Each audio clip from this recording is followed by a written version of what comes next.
Angela, Angela, please. Ako na nakikiusap sa'yo, Please, Bernard! sandali lang naman. Sandali lang naman, Angela. Ayaw na kitang makita! Huwag naman natin paabutin sa ganito. So ano? Ako may kasalanan? Angela, hindi naman yung sinasabi ko. Ano nga? Bernard, alam mo kung ano yung mga naging kasalanan mo. Kung baliktarin natin ang sitwasyon, matatanggap mo ba kung ako ang nakipag-sex sa kaibigan mo? Ah! Chris! Ah! Sandali! Hindi ko... Oo! Oo! Sinungaling ka pa rin? Sandali lang naman! Please, huwag kang umalis! Hawakan! O sige. Ikaw ang magdesisyon. Ikaw ang aalis. O ako.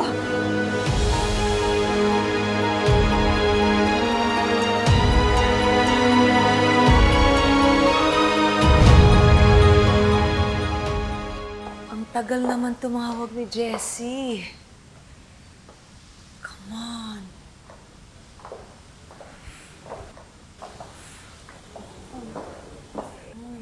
Pwede ba, Florence? Pumirmi ka naman. How can you say that? Wala tayong idea kung nasaan si Angela. She's fine. Oh, really? Paano mo nalaman, Aber?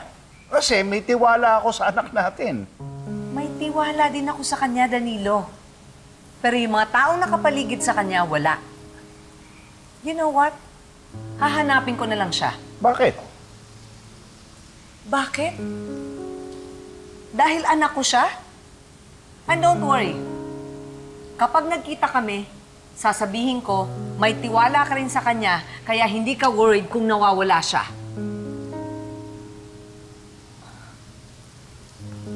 Okay, okay. Sasama na ako. Ano? Ikaw ang aalis o ako? Kasi ito sasabihin ko sa'yo. Kapag ako ang umalis dito sa bahay na to, hindi na ako babalik. Sino ba rin natin itong mag-asawa? Asawa? Asawa? Walang kwenta salitang asawa para sa'yo!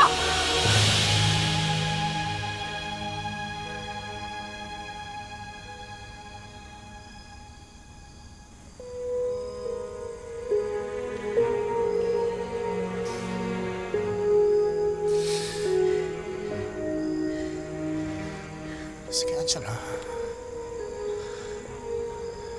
Sige, ako yung aalis. I'm sorry sa... I'm sorry sa lahat na nangyari.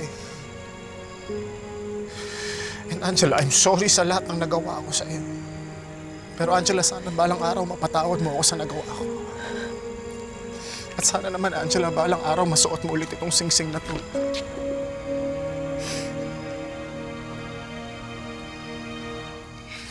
Hindi ko alam. Ang gusto ko lang ngayon, mapag-isa. Kaya pwede ba? Umalis ka na. Angela. Angela.